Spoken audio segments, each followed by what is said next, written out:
मुझे प्रॉब्लम थी नोट्स बनाने से। अच्छा। तो मैं प्रेफर करती थी कि वीडियोस में देखती रहूं और फिर बुक से सॉल्व करती सॉल्व रहूं। कर। मैंने कभी नोट्स नहीं बनाए। कोई भी बच्चा तैयारी करता है तो मेरी नजर में ये रहता है कि उसको ये पता होना चाहिए क्या पढ़ना है, क्या नहीं पढ़ना और कहाँ से पढ़ना है। ये तीन चीजें क्लियर हैं तो बहुत ज्यादा चीजें क्लियर हो जाती हैं। बुक सब एडवाइस कर देते हैं कि ये बुक है, ये बुक है, आप इससे पढ़ लो, लेकिन क्या पढ़ें, कैसे शुरू करें, मेरे हिसाब से वो ज्यादा परेशान करता है परेशान बच्चों करता को। है। जैसे बहुत सारे बच्चे कहते हैं कि सर ऑनलाइन में एक एक चीज की कमी होती है कि लगातार मोटिवेट नहीं रह पाते, कंटिन्यूटी नहीं रह पाती, कंसिस्टेंसी नहीं रह पाती। आप लोग उस पे कैसा फील करते थे? दिल्ली पुलिस कैसी जॉब है लड़कियों के लिए, और अभी आप लोगों की सैलरी कितनी आती है बच्चे इन है? इन हैंड अभी सर। मेरे प्यारे बच्चों, आप सभी को नमस्कार और आप सभी का स्वागत है इस सेशन में। मेरे बच्चों, आज मेरे साथ जो हैं वो एक महिला पुलिस ऑफिसर का नाम है हिमांशी डबास। ये दिल्ली पुलिस में सब इंस्पेक्टर की पोस्ट पे सेलेक्ट है और इस समय दिल्ली पुलिस में कार्य कर रही हैं। तो स्वागत है मेरे बच्चे आपका। Thank you sir. अच्छा हिमांशी, ये बता कि सबसे पहला सवाल मेरा ये है कि तेरा सपना था दिल्ली पुलिस में सब इंस्पेक्टर होना या सरकारी नौकरी सपना था? सर मैं 8th क्लास में थी तब से मैं बोलती आई हूँ कि मैं दिल्ली पुलिस में जाऊंगी। अब ये नहीं पता था कि सब इंस्पेक्टर का एग्जाम देना है कि क्या है, लेकिन मैं 8th क्लास से बोलती आ रही थी कि मैं दिल्ली पुलिस में ही जाऊंगी। तो जबकि लड़कियों के जो टेस्ट होते हैं वो थोड़े अलग होते हैं, ये पुलिस फोर्स वाले तो बहुत कम होते हैं। तो तुझे ऐसा क्यों लगा कि या तेरा कौन सा ऐसा कोई इंसिडेंट हो या कोई ऐसा मोमेंट हो जो तुझे याद हो कि इस वजह से मेरे माइंड ने वो चीज तैयार की होगी? मुझे सर थोड़ा सा अपनी पर्सनैलिटी लगती थी कि सूट करेगी यूनिफॉर्म जॉब को। और मेरे दादा जो हैं वो रिटायर्ड आर्मी कैप्टन हैं। ओके। तो थोड़ा सा बैकग्राउंड वहां से भी आया। हालांकि मेरे फादर उस फील्ड में नहीं है, पर मुझे उनको देख के लगता था कि थोड़ी आर्मी जॉब या पुलिस की जॉब होनी चाहिए। थोड़ा अट्रैक्ट करती थी वो मुझे।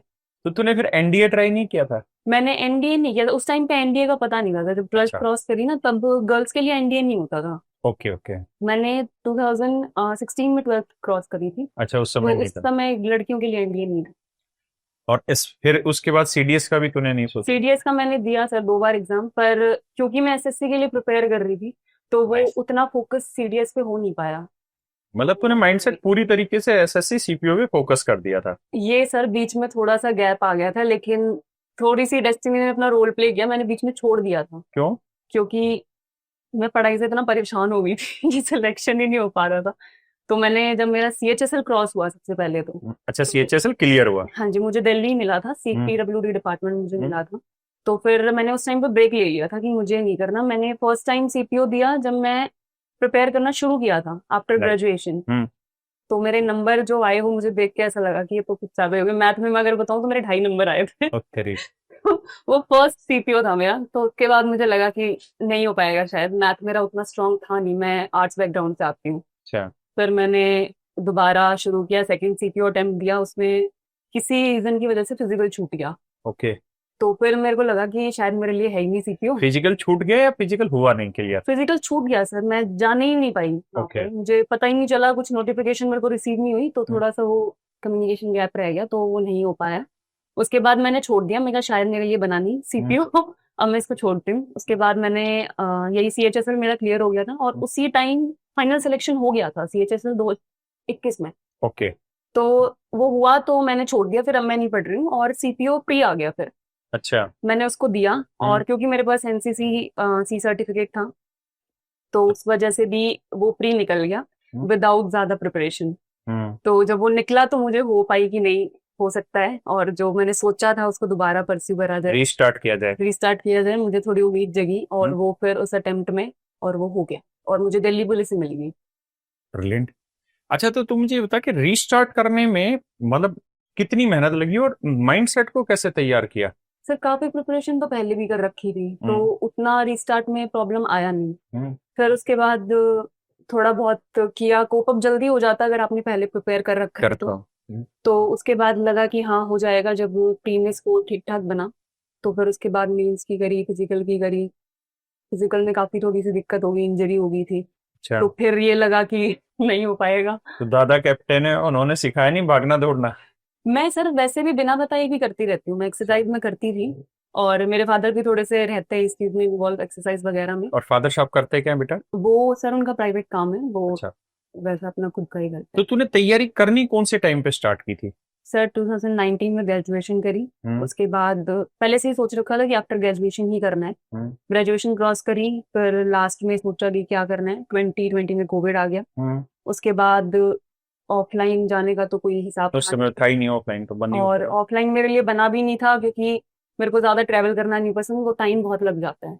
जेन्युइन फिर उस टाइम पे आपके बैचेस आए थे। आपका फर्स्ट बैच जो था, मैंने मैथ्स का लिया कैरियर था, पे करियर विल पे मैंने लिया। कोविड पता टाइम पे चला आता है। कि हाँ कि बैचेस चल रहे हैं ऑनलाइन, और मेरा मैथ्स तो बहुत ही ज्यादा वीक था, जैसे आपको पता ही चल और गया। अभी लास्ट में तेरा मैथ की पोजीशन क्या थी फिर? अभी तो सर मैंने सीपीओ में आई थिंक 45 समथिंग स्कोर किया था, 50 में से। नाइस, अच्छा स्कोर था। और इसमें तो 50 सवाल रहते हैं सीपीओ में। हाँ, तो मैंने उसमें अपना स्कोर कर अच्छा, अब मुझे अगले सवाल पे ये बता कि जैसे लड़कियां जो होती हैं उनके मन में ना एक नेचुरल सवाल होता है, और तू उस चीज के लिए बिल्कुल परफेक्ट एग्जाम्पल है। कारण कि तूने वो ट्रेनिंग भी पास ऑन कर ली है, उसके बाद तू थाने में भी काम कर रही है, तो तुझे एग्जैक्टली अब पता है कि प्रेशर कैसा होता है और कैसे डील किया जाता है, और प्रेशर कितना होता है या नहीं होता।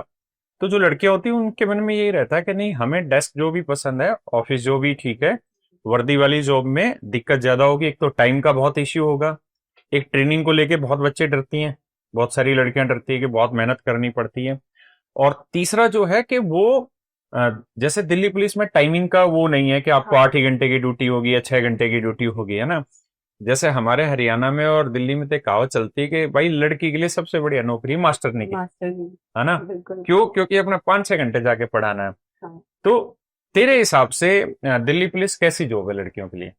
सर जिनको पसंद है उनके लिए अच्छी है, बाकी प्रेफरेंस जिनकी 8 to 5 है उनके लिए नहीं है। बाकी एडवेंचरस है, चैलेंजिंग है, और इनफैक्ट आपका जो वर्किंग आवर है वो आप खुद डिसाइड करते हो वहां पे। जैसे? आप जैसे अभी मैं कुछ केसेस अगर मैं हैंडल कर रही हूँ, कुछ काम में कर रही हूँ, तो मैं अपने हिसाब से अपने वर्किंग आवर डिसाइड कर लेती हूँ कि मैं अपने जिनसे भी मुझे बात करनी है, जिनको बुलाना है, कंप्लेनेंट है, अक्यूज हैं, जो भी है, और अगर कोर्ट नहीं है और इमरजेंसी ड्यूटी नहीं है और अगर आपका अरेंजमेंट नहीं लगा है, ये हमारे फिक्स होते हैं, हमें टाइम पे पहुंचना होता है। अदरवाइज आप अपने वर्किंग आवर की, आप लेट नाइट काम करना पसंद करते हो, दिन में पसंद करते हो, आप खुद डिसाइड कर सकते हो। जो मुझे बेस्ट चीज लगती है कि वो 9 to 5 में नहीं कर सकते आप। अच्छा, और मुझे दूसरा सवाल ये बताना कि प्रेशर, जैसे ट्रेनिंग के टाइम पे तो फिजिकल वर्कआउट ज्यादा हो गया, पढ़ना बहुत होता है तुम्हें भी, हाँ, लेकिन थाने में तो बहुत ज्यादा वर्कलोड होता है।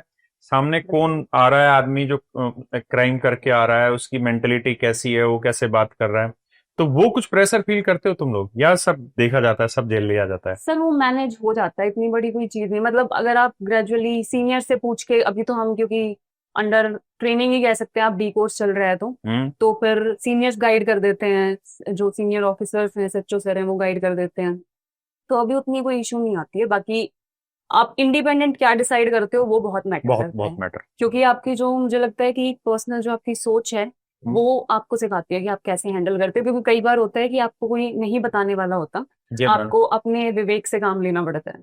और बहुत सारी जगह डिसीजन मेकिंग आपको खुद ही करनी पड़ेगी, और कई तो आप लोगों के साथ तो ऐसे क्रूशियल मोमेंट होते हैं जहाँ पे आपको क्विक डिसीजन लेना, और वो डिसीजन ठीक होना चाहिए, वो बहुत जो जरूरी चीज है। मुझे अच्छी भी लगती है इस जॉब की, कि परमानेंट कुछ नहीं है और एक तरीके से नहीं चलता है। नहीं हर दिन कुछ अलग है, हर क्रिमिनल कुछ अलग सोचता है, सोचता है। हर किसी की कुछ अलग कहानी है, तो वो मुझे थोड़ा सा एक्साइट करती है, तो मुझे पसंद है। अभी तक मुझे कोई प्रॉब्लम नहीं। प्रॉब्लम। और वैसे भी एक चीज है जो समझनी चाहिए कि अगर आप डिपार्टमेंट में काम नहीं करेंगे तो डिपार्टमेंट आपको बहुत ज्यादा काम भी नहीं देगा, है ना। लेकिन अगर आप काम करने की इच्छा रखेंगे तो डिपार्टमेंट आपका सम्मान भी पूरा करेगा, आपको काम भी मिलेगा और आपको मजा भी आएगा। और जैसे इस बच्ची ने कहा कि मतलब मेरा पैशन है, मैंने 8th क्लास से ये सोच लिया था कि मुझे दिल्ली पुलिस में जाना है या वर्दी पहननी है। तो अगर आपका पैशन है तो मुझे लगता है कि वो कंफर्ट जोन आ जाता है धीरे धीरे करके। अच्छा, ट्रेनिंग टाइम पे कितना डिफिकल्ट रहता है आप लोगों के लिए? ट्रेनिंग टाइम पे सर अच्छा था। ट्रेनिंग शुरू में बहुत लगा कि कहाँ फंस गए। शुरू में तो यही था कि इस सीएचएसएल मैं ज्वाइन कर रहे था तो वो अच्छा था। मैंने सच में यही सोचा था सर, काश मैं सीएचएसएल ज्वाइन कर लेती, या मेरा ये भी निकला था दिल्ली पुलिस का हेड कांस्टेबल मिनिस्ट्रियल, मिनिस्ट्रियल वाला। तो उसकी भी मैंने टाइपिंग छोड़ दी कि मेरे को तो इसी में सब जाना है। इंस्पेक्टर में हो गया। हाँ, मैंने यही ज्वाइन कर लिया। उस टाइम मैं सोच रही थी काश मैं चली ही जाऊं वहां पे, और ये तो मेरे से नहीं हो पाएगा, क्योंकि थोड़ा था ना, आप एकदम से कंफर्ट जोन से निकल जाते हो निकल। घर से। और कभी मैं बाहर रही नहीं घर से, मैं घर पे ही रहती थी, मैंने तैयारी भी सारी घर से ही की है। और ट्रेनिंग टाइम पे कितने घंटे भागना दौड़ना होता था? सर 2 सेशंस होते थे, एक मॉर्निंग सेशन और मॉर्निंग में कितने बजे? मॉर्निंग में हमें सर्दियों में 6 के आसपास होता था और गर्मियों में 5:30 के आसपास, सवा यानी 5 5:30 उठना होता था या 5:30 ग्राउंड में? ग्राउंड पे पहुंचना होता था। 5:25 ग्राउंड का टाइम होता था। तो मैं तो वो भी भाग दौड़ के ही पकड़ती थी। अगर मेरे ट्रेनिंग वाले भी देखेंगे तो वो सोचेंगे कि हिमांशु झूठ ना बोली हो, क्योंकि मैं बहुत भाग के पकड़ती थी कि सारे निकल जाते थे और मैं लास्ट में पहुंचती थी बिल्कुल। तो उसकी डांट भी मुझे बहुत पड़ी है ट्रेनिंग पे। और सोने को कितने घंटे मिलते हैं? सोने को सर काफी मिल जाता है। शाम को वो छोड़ देते हैं, हम्म, 6:30 के आसपास छोड़ देते थे गर्मियों में। तो उसके बाद सुबह फिर आपका सेशन होता था। सेशन रोल कॉल बहुत होती है हमारी, होती मॉर्निंग रोल कॉल, फिर इवनिंग रोल है। कॉल। तो 7:30 हम फ्री होते थे रोल कॉल के बाद। उसके बाद फिर खाना खाना और बाकी कपड़े धोना, तो 10 बज जाते थे अच्छा, जाते अपने जाते। सारे काम खुद भी करना है हाँ, एक वो भी बहुत बड़ा चैलेंज। और फिर बीच में पढ़ाई करना, वो सबसे बड़ा गंदा काम हाँ, लगता होगा। उसमें भी लॉ क्लासेस हमारी हम्म, दोपहर में लगती थी। तो तो दोपहर में तो तुम्हें नींद आती होगी पूरी। वो हम सर बहुत वेट करते थे कि कोई ऐसा टीचर आए कि हम सो सके। अच्छा, कोई ऐसा है कि सो सके या ऐसा है जो बढ़िया पढ़ा दे कि चलो बढ़िया पढ़ाने वाले एंजॉयमेंट भी मिले? थे सर, काफी अच्छे अच्छे टीचर्स थे, हमने बहुत सीखा है ट्रेनिंग से। पर नींद बहुत आती थी, पर हाँ, क्योंकि शरीर नेचुरली ही थका रहता आती है। थी वो। उसमें हमारा हाथ था ही नहीं। हम सारे ट्रेनिंग पे लड़कियां बस ऐसे ही बैठी रहती थी कि उठाते थे टीचर्स कई बार, तो हम सो ही जाते थे। और कितने महीने की ट्रेनिंग थी पिक्चर? ये 1 साल की थी सर, और 1 साल हमारी की थी। तो थोड़ी सी एक्सटेंड भी हो गई थी। कारण? मैंने सितंबर 15 को ज्वाइन किया था 2023 में। हाँ, और वो बीच में हमारी एक किसान अरेंजमेंट लगी थी एक बार। अच्छा अच्छा अच्छा। तो वो 1 महीना अरेंजमेंट में चला गया। ट्रेनिंग टाइम पे भी अरेंजमेंट करनी पड़ती है आपको कई बार। तो बिल्कुल हमारे बैच करने में आई थी, 26 जनवरी की ड्यूटी लगी, 15 अगस्त की इलेक्शन की ड्यूटी लगी, लगती होगी। इलेक्शन ड्यूटी लगी, ड्यूटी और फिर किसान अरेंजमेंट लगा। उस वजह से 1 महीना शिफ्ट हो गया, तो हम पास आउट 28 अक्टूबर के हुए थे। होती। अच्छा, मुझे एक चीज ये बता कि जब अ, आपकी नौकरी लगी तो आपके पेरेंट्स के लिए अगर केवल दिल्ली पुलिस सब इंस्पेक्टर की जॉब लगी होती तो उनके लिए डिसीजन लेना आसान था कि ठीक है बच्चे आप सब इंस्पेक्टर हम्म। की ज्वाइन कर लो, वर्दी की ज्वाइन कर लो। लेकिन जब आपकी सीएचएसएल में हो गया सिलेक्शन और Delhi police head constable ministerial में भी हो गया, तो फिर पेरेंट्स मान गए थे? सर उनको तो ये था कि अगर इसको पसंद है तो ठीक है। मैंने बहुत टाइम से यही बोल रखा था कि मुझे यही करना है। तो उनको बहुत पता था कि हाँ, इसको पुलिस की जॉब बहुत पैशनेट करती है, तो इसको यही करना है। तो उन्होंने तो कभी मम्मी कुछ भी नहीं मान बोला। गई इस चीज के लिए? बिल्कुल सब। क्योंकि वो तो बहुत लंबा सोचते हैं ना कि ये शादी भी करनी है, पुलिस वाला ही लड़का ढूंढना पड़ेगा फिर। नहीं आता कुछ नहीं। मेरी दादी तो सर बड़े साथ में आसमान पे रहती है कि हाँ, जब सब इंस्पेक्टर की जॉब लगी उनको तो एक बहुत लगती है कि हाँ ठीक है, कितने बजे भी आओ, जैसे भी लेट हो जाता है 9-10 बजे तक भी मैं घर जाती हूँ, तो कोई दिक्कत नहीं है उनको। सब ठीक है, सब नॉर्मल है, अच्छा लगता है उनको। और वैसे भी एक अच्छी चीज पता है कि बच्चे क्या है मानसी, कि अगर इस उम्र में आप लोगों ने कस के मेहनत कर ली ना ट्रेनिंग में, तो ये सारी जिंदगी भर काम आएगा, है ना? और आप अगर ये ट्रेनिंग नहीं करते हैं तो नॉर्मल कोई भी जॉब करते हैं तो हम अपने शरीर को उतनी हार्ड लेवल पे कभी लेके ही नहीं जाते, नॉर्मल लाइफ में तो कभी भी नहीं लेके जाएंगे। क्योंकि ना जिम करना एक अलग चीज है, अपने घर में भागना दौड़ना अलग है, या ग्राउंड में थोड़ा बहुत भागना दौड़ना अलग है, लेकिन जब आप कंटिन्यूअसली डेडिकेशन के साथ ट्रेनिंग में भागते हैं और सब बच्चों के साथ भागते हैं, बिल्कुल, वो मैच वो करना भी बड़ी लड़ाई है। सिखाता है थोड़ा सा। अच्छा, अभी जो तेरी ड्यूटी चल रही है जहां पे भी, जिस थाने में, उसका हम नाम नहीं लेंगे, लेकिन उस ड्यूटी के दौरान तुझे कोई एक आध केस ऐसा मिला जो तुझे लगा कि हाँ अब मेरा नौकरी में आना सफल हुआ? और दूसरा ये बता, किसी का थप्पड़ उप्पड़ जड़ा कि नहीं जड़ा? अभी तो थप्पड़ जड़ने की तो बारी नहीं आई, पर गुस्सा कई बार बहुत आता है। लेकिन सीनियर ऑफिसर बताते हैं, सिखाते हैं कि ये जॉब जो है वो ज्यादातर आपके टेम्पर को टेम्पर। वो करती है, काउंटर की आप उसको कैसे मैनेज करते हो। जितना मैं अभी तक सीख पाई हूँ, हालांकि मैं टेम्पर थोड़ा जल्दी लूज कर देती हूँ, हम्म, तो वो मैं सीख रही हूँ कि आप कई बार ना नुकसान हो जाता है आपके उससे। बिल्कुल। तो वो चीज मैं कंट्रोल करना सीख रही हूँ कि वो बहुत जरूरी है कि आप कहाँ गुस्सा दिखाना चाहिए और कहाँ नहीं। यानी वो बहुत जरूरी है इस जॉब में, क्योंकि बहुत बार नुकसान हो जाता है कि जब हम अननेसेसरी गुस्सा दिखा देते हैं। तो वो चीजें काफी मैंने सीखी अपने सीनियर ऑफिसर से, और अभी भी सीख ही रही हूँ। और कोई और केस तेरी नजर में आया हो जो तुमने थाने में देखा हो कि हाँ सर ऐसा कुछ हुआ? सर बड़े फनी किस्से भी आते हैं थाने में, और बहुत। अगर कुछ बता सके तो बता। जैसे कई बार कोई आ जाते हैं कंप्लेनेंट वगैरह, वो ऐसी कंप्लेन लेके आते हैं कि मेरी वाइफ मेरे से बात नहीं कर रही है, और मेरे हस्बैंड जो है वो मुझे इम्पोर्टेंस नहीं देते हैं। तो ऐसी कंप्लेन लिटरली मैंने पढ़ी है। मैं डी को अभी मेरा ट्रांसफर हो गया है जिस थाने में हुआ है, उससे पहले मैं AB कोर्स में किसी और थाने में थी। तो वहां पे ऐसी कंप्लेन आई है, और मैं उनको देख के मैं कहा क्या ही चल रहा है दुनिया में, वो लोग क्या सोचते हैं। तो बड़ा इंटरेस्टिंग भी है कई बार कि हम हंस भी लेते हैं थाने में, हम वर्कलोड भी देख लेते हैं, हम कोर्ट भी चले जाते हैं। तो तो वो थाने सब में कुछ नमूने आते हैं बराबर। बिल्कुल सर, थाने में ही दुनिया रिवॉल्व करती है आपकी। और कई बार लगता भी है कि सुबह होगी और शाम होगी, पता ही नहीं चलता। और दिल्ली पुलिस तो वैसे भी बहुत प्रोफेशनल है। और दिल्ली में एक बात सच है कि दिल्ली में मुझे लगता है कि महिलाएं पूरे भारत में सबसे कम डरती होंगी थाने में जाने से। हाँ जी सर, दिल्ली पुलिस बहुत। की इमेज उन मामलों में बहुत नीट एंड क्लीन है, और मतलब बहुत कोऑपरेटिव है। और जस्ट बिकॉज ऐसे बच्चों की वजह से, ऐसे ऑफिसर्स की वजह से ये इमेज बन पाई है कि ये बच्चे सुनते हैं, ये ऑफिसर सुनते हैं लोगों की बात और समझते हैं। अच्छा, दिल्ली पुलिस में वो नेताओं वाला कल्चर तो नहीं है ना, कि नेता आके धमकी दे रहे हैं कि, नहीं सर, हमने अभी है ना, तक वो तो मैंने स्टेट नहीं में देखा। रहता है, यहाँ तो दिल्ली में तो वो नहीं है। दिल्ली पुलिस काफी वो है सर, उनको काफी फ्री हैंड है, फ्री। और आई थिंक वो मेरे को जितना लगता है कि बाकी कंपैरिजन में काफी अच्छा है, और काफी अब इम्प्रूव भी हो रहा है। अच्छा, अभी जैसे इंडिया पाकिस्तान का वॉर चलने लग रहा है और लगभग लगभग हम उसी सिचुएशन में हैं, तो आप लोगों की तो ड्यूटी अब कभी भी इमरजेंसी में 24 जी सर। घंटे भी हो सकती है। हाँ जी, हम ऑलमोस्ट वही है कि सारी जो लीव थी वो कैंसिल कर दी है। अच्छा, लीव आप लोगों की हाँ, कैंसिल दिल्ली हो गई। पुलिस की कैंसिल कर दी है, तो सारा स्टाफ अभी वही है, स्टैंड बाय पे है कि जब भी जरूरत होगी तो सारा अवेलेबल रहेगा थाने में। अच्छा, हिमांशी बच्चे, मुझे ये बता कि तूने मैक्सिमम कितने घंटे की ड्यूटी की हुई है अभी तक, अब कि सर लगातार इतने घंटे चलानी पड़ी ड्यूटी वो इस चक्कर में। अभी तक सर मैंने मैक्सिमम मिनिमम 10 घंटे की हुई है ड्यूटी, दस अच्छा, से 10 से ग्यारह ज्यादा नहीं। हाँ, अभी तक 10-11 घंटे की है ड्यूटी, हम्म। उससे ज्यादा नहीं की है। और अभी आप लोगों की सैलरी कितनी आती है बच्चे इन है? इन हैंड अभी सर, अभी 71 आई है। 71 हाँ, में। 70-71 के आसपास आती है। लेकिन 70 की तक हैंडसम सैलरी इन हैंड, और आप लोगों को काफी अलाउंसेस भी दुनिया भर मिलते के हैं। अलाउंस है दिल्ली पुलिस के पास, तो बहुत सारे अलाउंस है।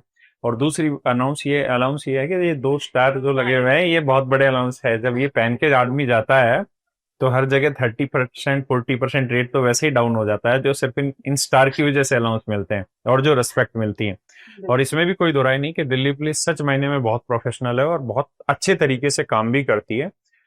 और होना भी चाहिए, क्योंकि दिल्ली की राजधानी है। और मतलब भारत में मुझे लगता है दिल्ली एक इकलौती ऐसी जगह है, या दिल्ली पुलिस इकलौता ऐसा फोर्स है जहां पे महिलाओं की सबसे ज्यादा सुनी जाती है।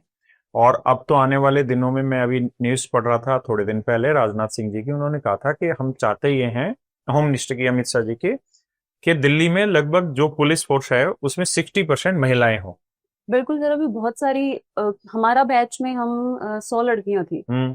और इससे पहले भी बैच गया है 19-20 का, उसमें भी काफी सब इंस्पेक्टर्स थी, कांस्टेबल्स भी बहुत हैं, तो अभी मेरे हिसाब से जो लड़कियों का इनरोलमेंट है वो बहुत है। बहुत हो गया। और आई थिंक वो जरूरी भी है कि जरूरी। फीमेल एटलीस्ट सेफ फील करें थाने में आई जब। तो पहले होता था कि जब मैं बहुत छोटी होती थी, हम्म। तो कि थाने में लड़कियां नहीं डर जाती। डर रहता था लगे। हाँ, डर रहता था, लेकिन अभी अच्छा है, फीमेल के लिए थोड़ा एक्सपोजर हो जाता है। बिल्कुल। अच्छा बच्चे, एक मुझे ये बताना कि जो दिल्ली पुलिस में प्रमोशन चांसेस हैं, वो मेल और फीमेल के इक्वल है या किसी कैटेगरी में जाके चेंज सर होते हैं? इक्वल है, सब इक्वल। इंस्पेक्टर ही सब इंस्पेक्टर, दोनों। दोनों और के लिए अभी सेम है। कितने साल में आप लोग इंस्पेक्टर बन जा रहे हो दिल्ली पुलिस अभी में? के लिए सर बहुत ज्यादा टाइम लग जाता है, थोड़े प्रमोशन स्लो हैं, हम्म। और उसी वजह से थोड़ा सा ये है कि प्रमोशंस का थोड़ा सा वो है। बाकी तो जॉब अच्छी ही है सबके लिए, लेकिन काफी लग जाता है, आई थिंक 10-15 साल के बीच में टाइम हाँ, लग 10-11 साल में। अभी जो लास्ट टू लास्ट सीपी गए थे उन्होंने शायद 10 साल का कर जाता है। दिया उन्होंने था। 10 का किया 10 था, लेकिन अभी फिर से थोड़ा सा टाइम टाइम एक्सटेंड बढ़ हुआ, गया। अब वो 10 साल का नहीं है। लेकिन अगर हम बात करें दूसरे डिपार्टमेंट जैसे दिल्ली में इनकम टैक्स में, तो यहाँ पे भी 10-10 साल में प्रमोशन नहीं हो पा रहे हैं। तो उस लिहाज से देखें तो दिल्ली पुलिस बहुत बेटर है। और सबसे अच्छी चीज क्या है कि आपने जिंदगी भर दिल्ली में ही रहना बिल्कुल, ये है। मेन चीज है सर। और इसके अलावा आपको गवर्नमेंट क्वार्टर मिल जाता हाँ जी। है ना, और आपको सीजीएचएस कार्ड मिल जाता है। हाँ जी। और वो सीजीएचएस कार्ड केवल आपका ही नहीं होता, आपकी फैमिली का बन जाता है ना। और उसमें अनलिमिटेड कोई भी जरूरत होती है, और आप प्राइवेट हॉस्पिटल, तो वो बहुत सारी फैसिलिटी वहाँ पे मिलती है, ट्रांसपोर्ट अलाउंस मिलता है, यूनिफॉर्म अलाउंस मिलता है। हाँ जी। तो बहुत बहुत सारे फैसिलिटी होती है। फैसिलिटीज काफी हैं, काफी। फैमिली के लिए भी हैं और हमारे लिए तो नहीं। ऑनलाइन पढ़ने में दिक्कत होती है बच्चे कुछ? मुझे तो सर नहीं हुई। जबकि वैसे तेरा मैथ में मैथ 2.5 नंबर बता रहे थे तो। बहुत वीक था मेरा मैथ, लेकिन अर्थमेटिक में कैच कर लेती थी, अच्छा। अर्थमेटिक में मुझे कोई प्रॉब्लम नहीं थी, तो मैंने एक आपका अर्थमेटिक का बैच लिया था, हम्म। उसमें मुझे कोई दिक्कत नहीं आई। फिर मैंने आपकी एक अर्थमेटिक की बुक थी हम्म। जो सिर्फ अर्थमेटिक को काउंटर कर रही थी, हम्म। तो उससे मैंने किया, कोर्स लिया, वो किया, मुझे कोई दिक्कत नहीं आई तो उसमें। आप लाइब्रेरी में पढ़ते थे या घर पे ही बैठ के? मैं सर लाइब्रेरी में रहती थी। तो ऑनलाइन में कुछ ऐसा नहीं होता, जैसे बहुत सारे बच्चे कहते हैं कि सर ऑनलाइन में एक एक चीज की कमी होती है कि लगातार मोटिवेट नहीं रह पाते, कंटिन्यूटी नहीं रह पाती, कंसिस्टेंसी नहीं रह पाती। आप लोग उस पे कैसा फील करते थे? तो मुझे लग रहा है मोटिवेशन तो हर बंदे की अपनी अपनी है। ओके। बाकी मुझे तो बहुत सही लगता था क्योंकि मैं मैथ्स मेरा वीक था, तो मैं 3 घंटे मैथ्स को डेडिकेट करती थी हम्म। और बाकी चीजें ठीक थी। और हालांकि मैंने इसको काउंटर करने के लिए एक चीज और करी, क्योंकि मुझे मैथ्स पे कभी भरोसा नहीं होता था। अच्छा। आपका बैच वैच मैंने कंप्लीट किया, एडवांस में तो मैं सर पूछो ही मत, मेरा बुरा ही हाल था। तो जब मैंने कंप्लीट किया वो कोर्स, उसके बाद क्वेश्चंस निकलने लगे तो कॉन्फिडेंस अपने आप बिल्ड हो जाता है। बिल्कुल। फिर उसके बाद तो मैं बताने भी लगी थी कि हाँ मुझे आता है क्वेश्चन, जैसे लाइब्रेरी में हम बैठ के पढ़ते हैं, तो मैं बताने लगी थी। और मैंने किसी को बोला था, मुझे याद है, कि मेरे से मैथ्स के क्वेश्चन मत पूछा करो, मुझे नहीं आता। और उसने पूछा मेरे से और मैंने उसको बता दिया, तो उसने कहा कि आज के बाद मत बोलियो कि तुझे मैथ्स नहीं आता। ब्रिलियंट। तो मुझे लगा कि चलो मैंने इतना तो अचीव कर लिया कि मैं अच्छा खासा स्कोर अप कर लेती हूँ। उसके बाद तो मैंने बहुत सही स्कोर कर और लाइब्रेरी में तो कितने घंटे बैठते थे बच्चे? मैं सर मिनिमम 8 और मैक्सिमम 10 घंटे। और कंटिन्यू कितना पढ़ लेती थी लगातार? कंटिन्यू सर, मैं ब्रेक्स लगती थी बीच में 15 से 10 मिनट का। और कितनी कितनी देर में? जैसे जाते ही मैं सबसे पहले, क्योंकि नींद नहीं आती तब, तो सबसे पहले मैं मैथ्स करती थी। अच्छा। क्लास लगाई, 3 घंटा मैथ्स किया, सॉल्व किया जो जो क्लास में चल रहा है। मुझे प्रॉब्लम थी नोट्स बनाने से, अच्छा। तो मैं प्रेफर करती थी कि वीडियोस में देखती रहूं और फिर बुक से सॉल्व करती सॉल्व थी। कर। मैंने कभी नोट्स नहीं बनाए। जो अच्छा। बच्चे पूछते हैं कि नोट्स बनाने चाहिए कि नहीं, मैंने कभी नहीं बनाए किसी भी सब्जेक्ट के। तो मैंने उसी से किया, देखा, रिवाइज करा, और जो मुझे मुश्किल लगा वो नोट डाउन कर लिया। और बस मैं करती गई। इनफैक्ट मुझे अपना नोट डाउन किया वो भी नहीं मिलता था कई बार। फिर मैं दोबारा क्लास देख लेती थी। मुझे बड़ा मतलब शौक था क्लासेस देखने का ऑनलाइन। मैं उसको पहले मैंने देखा 1 की स्पीड पे, उसके बाद जब मुझे थोड़ा सा आ गया ढंग से, फिर मैं आपकी क्लासेस देखती थी 2 की स्पीड पे। तो जो मैंने आपका 1 साल का कोर्स लिया वो मैंने निचोड़ के रखा है बिल्कुल। उसको मैंने पहले 1 की स्पीड पे देखा, फिर मैंने 2 की स्पीड पे। और पढ़ने का भी तरीका मेरे हिसाब से यही है। अच्छा, मुझे एक चीज का जवाब दे हिमांशी, कि जब पहली बार ये वर्दी पहनी होगी, जब ये दोनों स्टार लगे होंगे तेरे, तो उस समय फील क्या था? उस समय सर फिर और फोटो खींचा था कि नहीं खींचा? बिल्कुल खींचे सर, पूरी फैमिली को भेज दिए, फैमिली ने स्टेटस लगा लिए। और वो तो विदेशी बालक है। ये तो है ही sir, मतलब पूरे एक्सटेंडेड फैमिली तक फैल जाती है कि हाँ ठीक है, थोड़ा प्राउड फील करते हैं सब, जो कि अच्छा लगता है।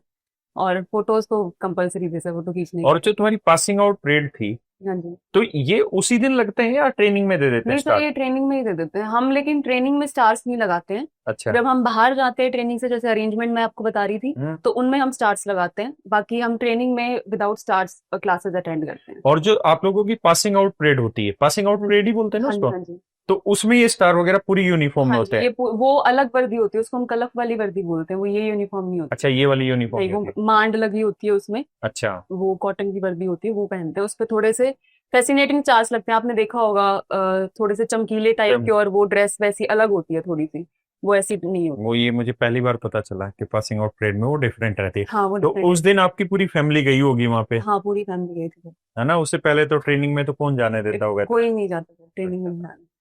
अच्छा, तो जो तेरा पहला अरेंजमेंट लगा, तो उस दिन तो तूने पूरी वर्दी पहनी होगी स्टार हाँ लगा उस के, दिन तो पहनी। उस दिन तुझे एहसास हुआ होगा कि पुलिस की वैल्यू क्या है और सब इंस्पेक्टर की वैल्यू क्या है, क्योंकि बिल्कुल जब आप सब इंस्पेक्टर बन रहे होते हैं तो आपके जो सबऑर्डिनेट स्टाफ होते हैं वो आपको सारे सैल्यूट करते हैं। तो शायद पहली सैल्यूट मिली होगी करते तुझे। सर, सल्यूट हम ज्यादातर नमस्ते ही करते हैं स्टाफ में। अगर हम जा रहे हैं वैसे किसी सीनियर ऑफिसर के सामने, तो हम कैप लगा के सल्यूट करते हैं। नहीं, आपको भी तो जो कांस्टेबल वगैरह होंगे। नमस्ते करते हैं सर, जैसे हम गए थे अरेंजमेंट पे, हम्म। तो नमस्ते वमस्ते ही करते हैं, ज्यादा सल्यूट का रहता नहीं। विदाउट कैप हम सल्यूट नहीं करते। अच्छा, विदाउट कैप सैल्यूट नहीं सल्यूट नहीं करते? करते, नहीं, उसमें हम सिर्फ सावधान खड़े होते हैं। सावधान। तो ज्यादातर विदाउट कैप रहते हैं थाने में, हम्म। तो इसलिए सल्यूट नहीं करते। अच्छा, एक चीज तूने अभी जैसे इंटरव्यू में भी मुझे बीच में बताई कि गुस्सा बहुत बार आता है और तू कई बार हाइपर हो जाती है, जी और ऐसे ऐसे केसेस मिलेंगे तो हाइपर हो ही जाते हैं जैसे तूने बताया। तो मैनेज कैसे करती उन चीजों को? सर, अभी तो मैं सीख रही हूँ, पहले थोड़ा सा हो जाता था, अब तो मैं सोच रही हूँ कुछ मेडिटेशन वगैरह भी ट्राई कर लूँ। क्योंकि थोड़ा सा जॉब में वैसा हो जाता है कि आप अपना टेम्पर लूज कर देते हो। बाकी धीरे धीरे जब चीजें पता चलती है तभी आपको समझ आता है कि नहीं, ऐसे रिएक्ट नहीं करना था, ऐसे बात नहीं करनी थी। तो हर किसी के अपने राइट्स हैं, जैसे क्रिमिनल्स के भी राइट होते हैं, तो आप किसी को ऐसे ट्रीट नहीं कर सकते। तो वो धीरे धीरे सीख जाता है इंसान की कैसे मैनेज करना है, कैसे मैनेज। बोलना है। और अब तो मुझे लगता है शायद थानों में सारों में सीसीटीवी कैमरे होंगे। अब तो सर हर जगह लग गए हाँ, हैं। तो जो इन्वेस्टिगेशन है उसमें हाथ थप्पड़ पड़ तो बहुत कम चलता होगा, बिल्कुल सर, या बिल्कुल वैसे सर। जब चलाते होंगे तब सीसीटीवी करते होंगे? वो बंद नहीं होता सर, वो अभी जो सीसीटीवी लगे हैं, अभी रिसेंटली इंस्टॉल हुए हैं वो हमारे अच्छा। थानों में। हाँ। अब वो उनकी हार्ड डिस्क पे चल रहे थे पहले, अब उनमें मेमोरी कार्ड इंस्टॉल है, तो हम निकाल नहीं सकते।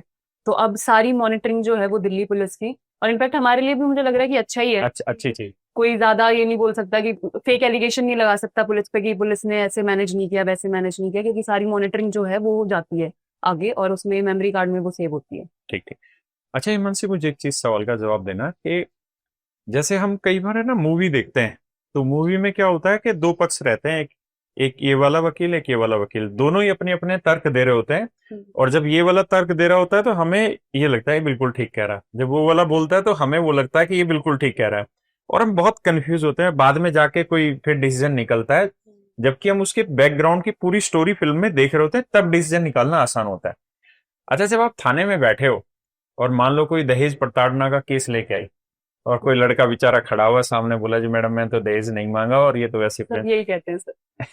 कौन कहेगा कि मैंने मांगा है? सब लेकिन यही ऐसा भी तो होगा ना कि जिन्होंने नहीं मांगा होगा, तो कहते हैं। दोनों पक्ष है, तो दोनों पक्ष में तुम मतलब ऑब्जर्वेशन कैसे करते हो? और खैर बड़ा मुश्किल होता है इस चीज को, लेकिन अब आप लोगों के सामने तो ये काम रोज होते होंगे, है ना? रोज नहीं सर।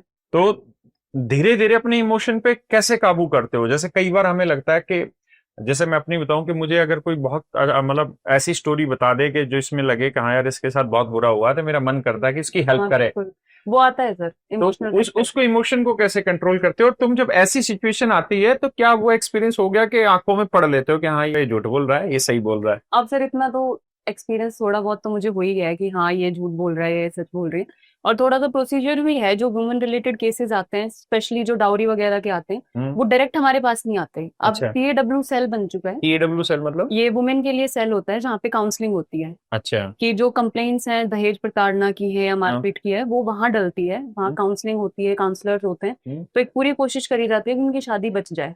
अच्छा। उसके बाद वो नहीं मानते वहां पे भी कि समझौता नहीं हुआ, दोनों पक्षों को समझाया जाता है। समझ उसके गया। बाद हमारे पास आती है और फिर भी वो नहीं मानते। एक तरफ से कोशिश हम भी करते हैं कि घर बस जाए, लेकिन तब भी नहीं हो पाता तो हम उस पर फिर केस करते हैं। और फिर उसमें भी सर एक प्रोसेस है इन्वेस्टिगेशन का। हम्म। ऐसा नहीं है कि कंप्लेनेंट ने बोला कि मेरे साथ ऐसा हुआ है और हमने वही लिख दिया। उसमें भी स्टेप बाय स्टेप इन्वेस्टिगेशन है कि प्रूफ चाहिए होते हैं, और दहेज के हमें जो भी उन्होंने मांगा है कुछ भी प्रूफ वो हम फाइल पे लेके आते हैं, उसको प्रूव करते हैं, फिर कोर्ट में चार्जशीट करते हैं। यानी अब ऐसा है कि ये जो वुमेन सेल आप बता रहे हो कि पहले ये काउंसलिंग करती दोनों पक्षों को हाँ जी। कि केस रजिस्टर्ड ना हो और हाँ वो जी अपने घर परिवार को बचा लें। बिल्कुल।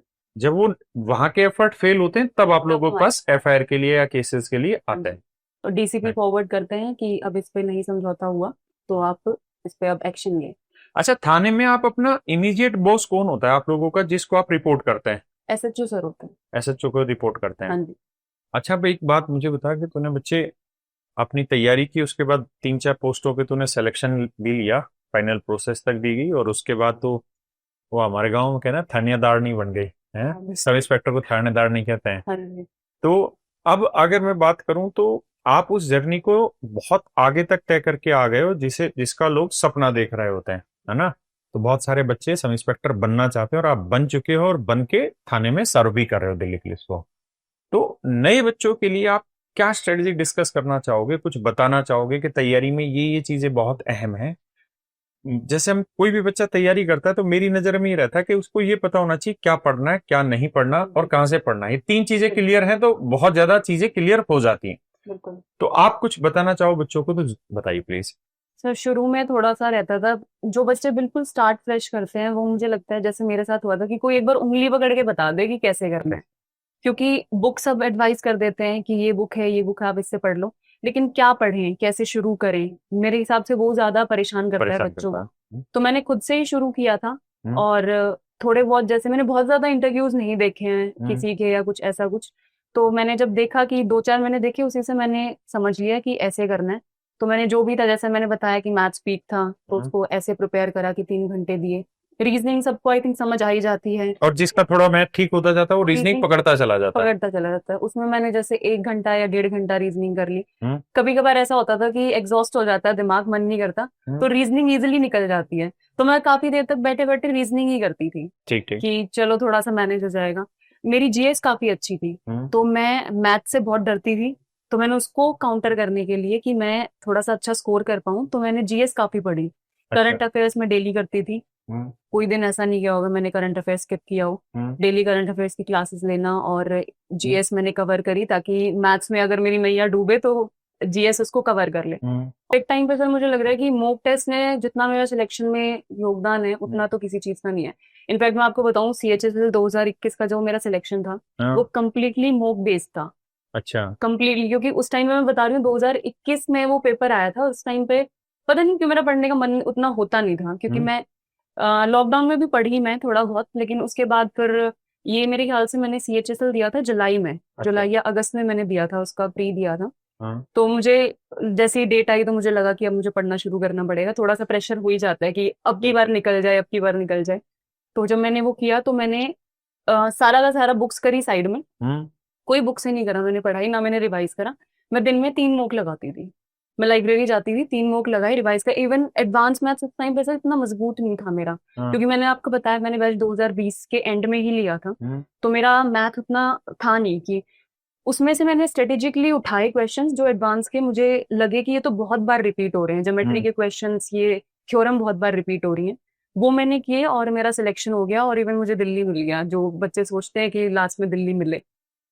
देखो, इस बच्चे ने एक बात बहुत अच्छी बोली कि इसने चीजों का ना बहुत सटीकता से पकड़ा। जैसे इसने कहा कि मेरे को एडवांस मैथ मतलब पल्ले नहीं पड़ता था, लेकिन धीरे धीरे जब इसने मॉक टेस्ट दिया तो इसको ये पता चल गया कि इस थ्योरम से क्वेश्चन रिपीट होते हैं।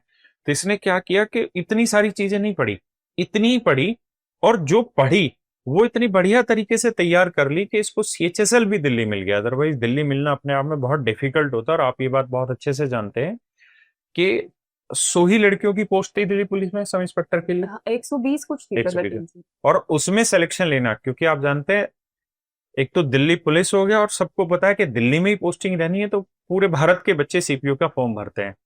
तो बहुत जरूरी है कि आप सटीकता से काम करें। तो बच्चे, अब हम इस इंटरव्यू को आखिरी पड़ाव पर लेके चलते हैं। तो मैं तुझसे एक आखिरी में एक सवाल पूछना चाहता हूँ कि जब तूने तैयारी की तो उस तैयारी में तेरी कौन सी अच्छी चीज थी, या माइंडसेट किस तरीके से तेरा बेटर था, और कौन सी तुझे लगता है कि ये मेरी गलतियां थी जो मुझे नहीं करनी चाहिए थी, अदरवाइज मेरा परिणाम और जल्दी बेटर होता। दोनों चीजें। मैंने बीच में थोड़ा सा स्किप कर दिया था, तो मुझे लगता है कंसिस्टेंसी मैटर करती है। तो एक गलती ना करें, क्योंकि मैंने बीच में, आई थिंक अगर मैं बताऊं कि मैंने अच्छी पढ़ाई कितने टाइम तक करी है, वो मैंने सिर्फ 1.5 साल करी है। तो 2020 में मैं काफी फ्री थी, सब घर पे थे, तो मैंने उसको उतना यूज नहीं किया जितना मैं कर सकती थी। मैंने मुश्किल से 2-3 महीने उसको यूज किया, उसके बाद मैंने बीच में छोड़ दिया। तो वो ना करें। और ये तो हर दिन लगता है किसी को कि नहीं हो पाएगा, वो मुझे भी लगा था, इसलिए मैं बता रही हूँ आपको कि बीच में गैप आ गया था कि अब मेरे से नहीं हो पाएगा, मेरे को नहीं करनी, लगे ना लगे फर्क नहीं पड़ता। और वो बहुत डिफिकल्ट है ना, उससे फाइट करना। और ये भी दिक्कत है कि एक बार वो कंसिस्टेंसी ब्रेक हो जाती है तो दोबारा उसको वापसी मेंटेन करने में बड़ी दिक्कत होती है और बड़ा टाइम खराब वही होता है। दोबारा जब आप इतनी सिटिंग दे चुके हो, पेपर दे चुके हो और नहीं होता ना, तो दोबारा से शुरू करना बड़ा मुश्किल है कि वही लाइब्रेरी, वही बच्चे, वहीं आप जाओ। लेकिन फिर एक अलग ही फील होती है कि आप उस लाइब्रेरी से कुछ, मैंने लाइब्रेरी तब छोड़ी जब मेरा सिलेक्शन हो गया था। तो काफी अच्छी फीलिंग थी वो। अच्छा, अब तुझे किस दिन बैठ के लगता है कि मैंने कमाल कर दिया, इतनी मेहनत की और आज मुझे ये फल मिल गया है? कभी कभी लगता है ऐसा, जब बैठ के सोचें ऐसे तो लगता है कि हाँ, कहाँ से, जैसे मैंने बताया आपको कि जब मेरा सिलेक्शन हुआ तो मैं सोच रही थी कि मैं आपसे मिलने आऊं, सोचा कि मैं आऊं आपके पास, लेकिन नहीं आ पाई, और आज आप ही ने बुला लिया। तो आई थिंक मैंने कुछ कमाल ही किया है फिर तो। तभी तभी तभी ऐसा हुआ है ना, क्योंकि ये तो दुनिया की रीत है कि जब कोई कुछ पा लेता है तभी उसका मान सम्मान होता है ना। संघर्ष के दिनों में अगर मान सम्मान होने लगे तो इस भारत में हर कोई संघर्ष कर रहा है, लेकिन संघर्ष से बाहर निकल के जो आ जाए उस संघर्ष के दम पे, वो बड़ी बात है। तो बाकी मुझे एक चीज लगती है सर कि जो बच्चे तैयारी कर रहे हैं, जिनका सिलेक्शन हो गया अच्छी बात है, लेकिन जिनका नहीं हो पाया, वो ऐसा अज्यूम करते हैं लोग कि इसने पढ़ाई नहीं की होगी या कुछ ऐसा है। लेकिन मुझे लगता है कि हर चीज आपके, बिल्कुल आपका हार्डवर्क डिपेंड करता है, लेकिन कुछ चीजें आपके डेस्टिनी में भी होती हैं, बिल्कुल जो तो उसको इतना ज्यादा दिल पे ना लें कि नहीं हो पाया सिलेक्शन या ऐसा कुछ। उससे ज्यादा बच्चे थोड़ा परेशान हो जाते हैं कि सिलेक्शन नहीं हो पा रहा है। जैसे मैं अभी देखती हूँ बच्चों को जो कुछ पूछते हैं कि पता नहीं हमारा तो होगा या नहीं होगा, तो अभी हमारा सिलेक्शन हो गया ना तो हम बड़ा इजीली बोल देते हैं कि नहीं हो जाएगा, हो जाएगा। लेकिन जब हम तैयारी कर रहे होते हैं तब हमें भी ये लगता है कि पता नहीं होगा कि नहीं होगा, वो रिस्क ऑफ फेल्योर रहता है। और मैं अभी थोड़े दिन पहले एक बार अक्षय कुमार का एक वो ऐसे ही कोई किसी के साथ उसका पॉडकास्ट था, तो उसको मैं सुन रहा था। उसमें उसने बताया कि किस्मत का ना बहुत बड़ा रोल होता है कि आपकी मेहनत सही डायरेक्शन में चैनलाइज हो जाए और वो चीज प्ले हो जाए, बड़ी चीज है। अदरवाइज बोला, जहां हम फिल्म की शूटिंग कर रहे होते हैं वहां हमसे लाख गुना बेहतर, लाख गुना सुंदर लोग खड़े होके सिर्फ देख रहे होते हैं और रोज फाइलें लेके अपनी फोटोएं लेके घूम रहे होते हैं। और इस बात में कोई दो राय नहीं कि किस्मत बहुत बड़ा रोल प्ले करती है। लेकिन हमने, और मुझे लगता है इस बच्ची ने भी ऐसे लोग देखे होंगे जिनकी किस्मत उतना अच्छी नहीं थी, जी लेकिन वो लगातार दरवाजा खटखटाते रहे, लगातार मेहनत करते रहे, तो ऊपर वाला भी एक दिन मजबूर हो गया और वो दरवाजा खोला। तो मैं तो आप सबसे यही उम्मीद करूंगा कि मतलब अपनी तरफ से मेहनत जारी रखिए, बार बार कोशिश करिए उस दरवाजा को खटखटाने की। जब तक आपके पास चांस है, जब तक हिम्मत है, कोशिश करते रहिए। क्योंकि आपने इस बच्ची से भी बात करके एक बात समझी होगी कि रिस्क ऑफ फेल्योर इसके लिए भी आया, इसने भी बीच में चीजें ब्रेक की, लेकिन किस्मत साथ थी। माँ बाप ने, समाज ने, जो इसके कोई यार दोस्त होंगे या टीचर होंगे, उन्होंने इसको मोटिवेट किया होगा। पता नहीं किसकी बात कब मोटिवेशन की काम आ जाए और इस बच्चे ने दोबारा से स्टार्ट करना स्टार्ट किया या खुद ने एनालिसिस किया। तो मैं आखिर में यही चीज आपको कहूंगा, मेहनत करते रहिए। मेहनत जब तक आप करते रहेंगे, किस्मत एक ना एक दिन जरूर आपके सामने झुकेगी और आपका सिलेक्शन होगा। नमस्कार, धन्यवाद, थैंक यू। थैंक यू बेटा। Thank you sir.